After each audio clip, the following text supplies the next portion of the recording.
आपका कोई भी कर्म व्यर्थ नहीं जाएगा। जी हाँ दोस्तों सज्जनों, क्योंकि जीवन में हम जाने अनजाने ये सोचते हैं कि हमने आज कर्म किया है, हमें फल नहीं मिला, या फिर हम जो कर्म कर रहे हैं इसका फल हमें कब मिलेगा, या फिर जो कर्म हम कर रहे हैं क्या इसका फल मिलेगा नहीं मिलेगा। क्योंकि हम लाइफ में कहीं ना कहीं परेशान हो रहे होते हैं, कहीं ना कहीं वो सुख दुख भोग रहे होते हैं, कहीं ना कहीं हम अपने प्रारब्ध को भोग रहे होते हैं। लाइफ में बहुत सी बार हमें ऐसा भी प्रतीत होता है कि यार हम कर्म कर रहे हैं, कुछ हो तो रहा नहीं। हम पूजा पाठ कर रहे हैं, हवन कर रहे हैं, भगवान को भोग लगा रहे हैं, भगवान को प्रसादी चढ़ा रहे हैं, भगवान के कहे कि चोला चढ़ा रहे हैं, भगवान को वस्त्र पहना रहे हैं। तो ये आप ध्यान रखें और आप ये निश्चिंत मान लें कि कोई भी कर्म व्यर्थ नहीं जाएगा। आपका ये जो भी कर्म है, चाहे वो इतना सा हो, इतना बड़ा हो, आपको ऐसा लगता है कि फल नहीं मिल रहा, तो आप इसकी चिंता ना करें। वो कहते हैं ना, प्रभु के घर देर है अंधेर नहीं है। वो इसलिए कहा गया है कि आज जो आपने कर्म कर दिया, या फिर आपको लग रहा है आज दुख की परिस्थिति है, लेकिन जैसे जैसे आप लाइफ में आगे बढ़ते जाओगे आपको एहसास होगा कि अब हमें सुख की प्राप्ति होने लगी, अब हमें फल मिलने लग गया है। लेकिन हम करते क्या है, दुख में इतने होते हैं, हम चाहते हैं कि तुरंत कर्म करके तुरंत फल प्राप्त कर लें, लेकिन ऐसा नहीं है। हाँ, इमीडिएट कुछ रिएक्शंस हो सकते हैं, तुरंत आपके पास थोड़ा इतना पैसा आ जाए, आपकी जीवन याचिका चलने लग जाए, आप थोड़े एक स्टेप आगे बढ़ जाए, इतना हो सकता है कि आपको कहे कि ज्यादा व्यवसाय और आपने ऐसा कर्म कोई किया है तो तुरंत थोड़ा सा पैसा आ जाए जिससे आप 1-2 महीने और सर्वाइव कर जाए। तो आप देखोगे कि कोई भी कर्म जो आपने किया है, बहुत से लोग बड़े बड़े हवन करवा देते हैं, बहुत सी सारी चीजें करवा देते हैं, वो कहते हैं परिस्थिति तो सुधर नहीं, हवन को करवाने से क्या फायदा। लेकिन आप ये निश्चिंत मानिए, आपने जो कर्म किया है ये आपके प्रारब्ध में ऐड हो चुका है। अब कब कैसे आएगा वो प्रभु जाने, क्योंकि हमारा काम था कर्म करना, वो हमने कर दिया है। लेकिन हम लाइफ में तुरंत फल प्राप्त करना चाहते हैं, इतनी परेशानी में होते हैं कि हमारी परेशानी हल हो जाए। देखिए दोस्तों, जो चीजें भोगनी है, जितने समय तक भोगनी है वो निश्चिंत ही भोगनी है। हम कहते हैं कि उस जो दुख हो रहा है उसका प्रभाव थोड़ा सा कम कर सकते हैं, ये चीजें प्रभाव कम कर सकती है, एक पॉजिटिव एनर्जी ला सकती है, हमें कहीं ना कहीं उम्मीद का निर्माण करेगी। कोई वो कहता है बिल्कुल दीपक बुझ गया, चारों तरफ से अंधेरा है, तो कहीं ना कहीं रोशनी आपको नजर आएगी। एंड में जब व्यक्ति हार जाता है तो प्रभु के पास ही क्यों आता है, क्योंकि यही सर्वशक्तिमान है। जान अनजाने वो कहीं ना कहीं लड़ाई कर रहा होता है, कहीं ना कहीं जान रहा है कि मैं कर सकता हूँ, मैं भगवान हूँ, मैं, और अहंकार भी उसको घेर लेता है, क्योंकि वो व्यक्ति अंधकार में होता है। वो कहता है विनाश काले विपरीत बुद्धि, विनाश काल आता है तो बुद्धि भी विपरीत हो जाती है, बुद्धि भी उसकी नष्ट हो जाती है। अब हमने जैसे काफी लोगों को देखा, बहुत से लोग ये कहते हैं कि यार पूजा भी कर लिया, हवन भी कर लिया, पाठ भी कर लिया, भगवान के रामायण भी पढ़ ली, हुआ तो कुछ नहीं। अरे हुआ कुछ नहीं से मतलब नहीं है, आज आपने कर्म कर लिया है तो अब अपने मन को शांति दे दीजिए। कर्म कर लिया, अब अपने मन को शांति दीजिए कि फल तो आपको भोगना ही पड़ेगा इन सब चीजों का भी। आप चाहे अच्छे में भोगे, अगले जन्म में भोगे, क्योंकि ये तो अच्छा कर्म है तो अच्छा फल आपको मिलना निश्चित है। ये ना सोचे कि आज कर्म किया कल फल मिलना चाहिए, दुख से निकल जाए, ये दुख तो भोगना है। ये आपके अच्छे कर्म में 4 चांद लगा देगा। आपके अच्छे कर्म में जब आपके पास पैसा आएगा तो आपके मन को शांति, संतुष्टि मिलने लग जाएगी, खुशी मिलने लग जाएगी। ये आपका जब ये दुख खत्म होगा तो आपके सुख में जो था, जितना था उसका डबल हो गया।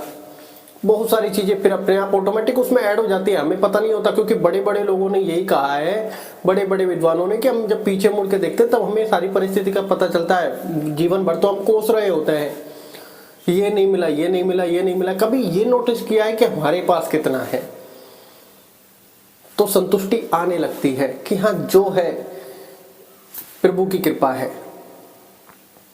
हम लाइफ में यही चीजें की गलती कर देते हैं, हमें लगता है कि यार इसका फल नहीं मिला, इसका फल नहीं मिला, इसका फल नहीं मिला, इसका फल नहीं मिला, कर्म करने से इनका फायदा क्या है, और जानी अनजानी रास्ता भटक जाते हैं। ये गलती आपको नहीं करनी है। अगर आपने डिसाइड कर लिया कि ये कर्म करना है, उसको करिए। आप ये यकीन मानिए और ये निश्चिंत मानिए, जब वो कर्म आपका प्रारब्ध बनेगा, वो डिसाइड होगा, वो ऐड कर दिया जाएगा, तब वो समय आने पर आपको वो भोगना ही पड़ेगा।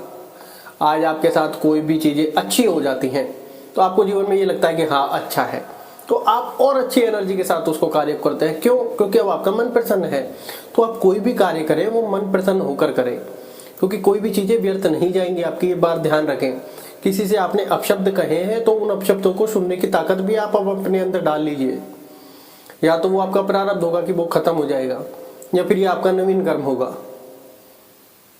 तो ये बात आप ध्यान रखें कि कोई भी चीज व्यर्थ नहीं जाएगी। आज आप दूसरे के ऊपर हंस रहे हैं तो ये ध्यान रखें, कल ये लौट कर आपके पास आएगा, लोग आपके ऊपर हंसेंगे। तभी कहते हैं दूसरे का ऐसा मजाक ना उड़ाइए कि दूसरे को कहीं ठेस पहुंच जाए और कोई वो बड़ा स्टेप्स ले ले। तो आपका कोई भी कर्म, चाहे वो इतना सा हो चाहे वो इतना बड़ा हो, व्यर्थ नहीं जाएगा। क्योंकि सन्यासी के लिए उसका हवन, उसका पूजा पाठ, उसका भिक्षा मांगना ही उसका कर्म होता है, तो वो भी व्यर्थ नहीं जाएगी। ये बात आप ध्यान रखें। क्योंकि हम क्या है, तुरंत अपने कर्मों से भागने लग जाते हैं, तुरंत अच्छे मार्ग से हट जाते हैं, क्योंकि हमें फल तुरंत चाहिए। हम कहें कि ऐसी अवस्था में, ऐसी परिस्थिति में कि हमसे झेल नहीं रही है या फिर मन हमें झेलने नहीं दे रहा, ये भी आप फोकस करें। क्योंकि मन को शांत रखना इसलिए ही जरूरी है, मन को शांति दें। कहीं कि जो प्रारब्ध में लिखा है वो भोगना पड़ेगा, मन शांत होने लगेगा। मेडिटेशन ध्यान करें, जिससे आपका मन और जल्दी शांत होने लगेगा, तो आपके लाइफ के लिए अच्छा होने लगेगा। क्योंकि ये तो फिक्स है, आप जो कर्म करेंगे, अगर आप भगवान के एक छोटा सा दीप भी कर रहे हैं तो उसका भी फल आपको भोगना पड़ेगा। ये नहीं कि वो व्यर्थ हो जाएगा। आज आप कोई छोटी सी गलती भी कर रहे हैं तो ये नहीं है कि वो व्यर्थ जाएगी। तो वो ये निश्चिंत है, समय आने पर उसका फल आपको अवश्य मिलेगा। अच्छा किया है तो अच्छा मिलेगा, बुरा किया है तो बुरा मिलेगा। क्योंकि हम जीवन में अक्सर यही देखते हैं कि कुछ नहीं मिल रहा और हम रास्ता भटक जाते हैं। यही हमारे जीवन का सुख दुख बन जाते हैं।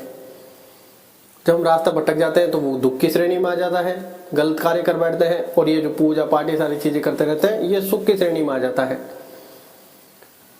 तो हमको ये एहसास करना होगा कि जितने अच्छे कर्म करते जाएंगे उतना हमारे जीवन में सुख लिखता जाएगा। क्योंकि हम ये भूल जाते हैं, हम ये सोचते हैं सुख आएगा फिर दुख आएगा, सुख आएगा फिर दुख आएगा। अरे जब सारे कर्म ही अच्छे हैं तो सुख ही सुख आएगा, दुख काहे को आएगा। जब आना दुख भी है तो फिर तो व्यक्ति अच्छे कर्म करेगा नहीं ना। लेकिन हम जाने ये सोच रहे होते हैं हमने तो पूरे जीवन भर अच्छे कर्म किए हैं। अरे तुमने पिछले जन्म में भी तो कुछ किया होगा, उसका ही तो प्रारब्ध बन के आया है, वो चीजें तुमको भोगनी है। क्योंकि पिछले कर्म का जो प्रारब्ध बना है उसी से आपका उस जगह पर जन्म हुआ है, कहाँ पर मृत्यु होनी है, कहाँ पर आपकी नौकरी लगनी है, कहाँ से आपके पैसे आने हैं, कहाँ पर आपकी शादी होनी है, कहाँ से आपको मान मिलने वाला है, कहाँ पर आपका अपमान होने वाला है, कहाँ से आपको यश की प्राप्ति होगी, कहाँ पर आपको अपयश होगा, कौन आपके पैसे कहे कि नुकसान में देगा या फिर कोई आपसे ऋण लेगा। तो बहुत सारी चीजें प्रारब्ध के डिसाइडेड हैं। तो प्रारब्ध में क्या करके आए तो वो दुख आपको भोगना पड़ेगा। हम लाइफ में यही देखते हैं कि यार जीवन पर्यंत तो व्यक्ति ने अच्छा कार्य किया है, फिर इसके जीवन में दुख क्यों, ये अल्पायु में कैसे चला गया। भाई उसका लेखा जोखा इतना था, ये बात आपको स्वीकार करनी पड़ेगी। आपने चाहे कुछ बोला, उसने कुछ समझा, जीवन का इतना बड़ा स्टेप से वो ऐसा नहीं है कि ऐसे ही ले गया। आपको हो सकता है निमित्त बनाया हो, दो शब्द आपने कह दिए हो, तो ये आपका अब ये मन का बहम निकाल दीजिए। हो सकता है पिछली लाइफ में आप विपरीत हो, उसने आपके साथ ऐसा किया हो। तो आप इन चीजों का रिगार्ड्स करना छोड़ दे कि यार अफसोस करना छोड़ दीजिए, जो हो गया सो हुआ। कहीं ना कहीं किसी न किसी को निमित्त बनना ही होता है। हो सकता है आप जिस कंडीशन में आज है इसको अपोजिट रख के देखे, पिछले जन्म में उस व्यक्ति ने आपके साथ ऐसा किया होगा। आज इतने अच्छे कर्म उसने किए हैं तो अल्पायु में कैसे चला गया, इतने दुख वो क्यों भोग रहा है। अरे पिछले जन्म में क्या किया उसने ये भी निश्चित है। क्योंकि जहां से जन्म निश्चित होकर आया वहां से मृत्यु भी निश्चित होकर आई है।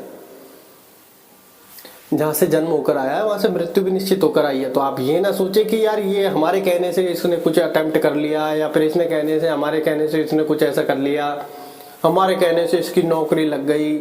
तुमको निमित्त बनाया जा रहा है कहीं ना कहीं। क्योंकि भगवान श्री राम को जब वनवास मिला तो मंत्रणा के मुंह से वो शब्द निकले भरत के लिए, वो कैकई के पास पहुंचे, कैकई को निमित्त बनाया गया। वो कैकई से फिर महाराज दशरथ के पास वो 2 वरदान, वहां से प्रभु श्री राम के लिए, क्योंकि प्रभु श्री राम को जाना था, वो लीला रचनी थी, तो निमित्त तो बनाया गया। अब आप अपने आप को चाहे कोसते रहिए, चाहे पछताते रहिए, चाहे कुछ भी कीजिए, चाहे आप वो कहे कि मन को शांत करके और अपना कर्म समझ कर आप आगे बढ़ते रहिए। तो लाइफ में ये फैसला तो आपको करना होगा, कोई और नहीं कर सकता। क्योंकि मानव ने, वो कहते हैं प्रभु ने आपको, मानव आपको बनाया है, आपको बुद्धि दी है, तभी तो आप मनुष्य हैं। बुद्धि नहीं होती तो फिर जानवर और हम में फर्क क्या रहता। सीधी सी बात यह है। तो कोई भी कर्म आपका व्यर्थ नहीं जाएगा। कब किसका कर्म कौन सा कहाँ के जुड़ेगा ये हमें पता नहीं है। क्योंकि अगर आप देखोगे कोई भी कर्म अगर हम कर लेंगे और हम ही भगवान बन जाएंगे, फल की प्राप्ति कर लेंगे, तो क्या बड़े बड़े लोग आपको जीने देंगे? क्या बड़े बड़े लोग भगवान नहीं बन जाएंगे? फिर आपके कोई सुनेगा? कोई नहीं सुनेगा। आप सिर्फ नौकर गुलाम बनकर रह जाएंगे। लेकिन प्रकृति का नियम है, जो दोगे वो वापस पाओगे।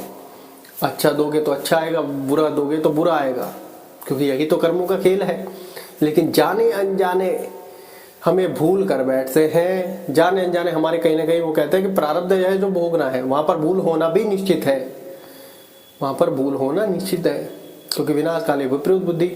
जहां हमारी बुद्धि और हमारे विचार काम करें, वहां हमें अच्छा कार्य करने की ओर अक्सर होना चाहिए। अब बहुत से लोग, जैसे अच्छा कार्य इन द सेंस क्या है, जैसे आप घर में है, घर में सबसे अच्छा व्यवहार रखना, अच्छा बोलना, किसी के प्रति गलत भावना ना रखना, हमेशा अच्छा भाव रखना, अपने कार्य समय पर करना, समय पर जागना, समय पर सोना। कोई आपको कार्य मिला, आपने कर दिया, ये आपके कर्म है, धर्म के अनुसार कर्म है। ये बात आप ध्यान रखें। तो हम क्या लाइफ में ये सोचते हैं कि यार हम ऐसा कौन सा अच्छा कार्य करें। अच्छा कार्य आपको बाहर ढूंढ करने जाने की आवश्यकता नहीं है। आपको जो अनुसार मिले उसको अच्छी भावनाओं के साथ करिए। पता चला पड़ोस में कोई इमरजेंसी है, आपको लग गया ना पता, जाकर हालचाल पूछ सकते हैं, जाकर अपना रोल प्ले कर सकते हैं, उस व्यक्ति को हॉस्पिटल तक पहुंचा सकते हैं। पता चला वहां 2 आदमियों की जरूरत है, वो व्यक्ति अकेला ही हो, कोई उसके साथ, जो ना फोन कर पा रहा है ना आपके पास आ पा रहा है, और आपको अभी सूचना मिल गई है, तो आपका कर्म बनता है। यही तो अच्छे कर्म है। क्योंकि बहुत सी बार हम कर्मों से भाग रहे होते हैं। कर्मों से भागना अच्छी बात नहीं है। जहां हमको लग गया कि अच्छा हमारा कर्म बन रहा और हम भाग गए, वहां पर फिर हमारे लिए दुखदाई वाली परिस्थिति हो जाती है। क्योंकि महाभारत का जब हम सीन देखा था, वो कहते हैं ना, द्रौपदी के साथ किया तो 2-3 ने था, लेकिन सजा सबको भुगती, क्योंकि सबने देखा था। वहां पर उनका कर्म था रोकना। विकर्ण ने रोका था, उसकी क्षमता थी नहीं, बाद की बात है, उसने अपना अटेम्प्ट लिया और वही महाभारत के युद्ध में बचा भी। तो आप ये ध्यान रखिए, जो चीज हम देंगे, जो कहे कि खराब कर्म करेंगे तो खराब चीज आएगी। अपना कर्म समझिए जो आपके सामने आ गया। हाँ, आपको बुद्धि अनुसार ये डिसाइड करना है। कोई आपको कहे कि जा इसके साथ इसके साथ मारपीट करके आ, अरे बुद्धि जब दी है तो प्रारब्ध को यहाँ पर दोष नहीं दे सकते आप। क्या प्रारब्ध में लिखा था उसको मारिया हूं? अरे बुद्धि दी है, मैं क्यों मारिया हूं? कोई आपसे कह रहा हो बाजा के झूठ बोल, अरे मैं क्यों बोलूं झूठ? क्योंकि यहाँ बुद्धि काम कर रही है। बहुत सी बार हम जाने अनजाने मजाक में लड़ाई हो जाती है, तो वहां पर कहीं ना कहीं प्रारब्ध का रोल आ जाता है कि कहीं ना कहीं यार हम तो मजाक कर रहे थे, हमारी बुद्धि के अनुसार भी हम मजाक कर रहे थे, अचानक ऐसा क्या हुआ कि विनाश काले विपरीत बुद्धि, युद्ध कर बैठे। तो बहुत सी बार लाइफ में हो जाता है, और ऐसा नहीं सबके साथ हो जाता है ऐसा। तो जहां आपकी बुद्धि, आपका विवेक काम करे, वहां अपने कार्य को समझकर अच्छे तरीके से आगे बढ़े। हो सकता है आप अपना 100% दे पाए ना दे पाए, लेकिन आप अपनी तरफ से 100% प्रयास कीजिए। होना नहीं होना ये विधाता के हाथ में है। सिर्फ आप निमित्त मात्र हैं, और निमित्त मात्र बनकर आगे बढ़ते रहिए। आशा है जानकारी अच्छी लगी होगी, इसलिए अपने आप को जानिए, पहचानिए और कर्म करते रहिए। धन्यवाद।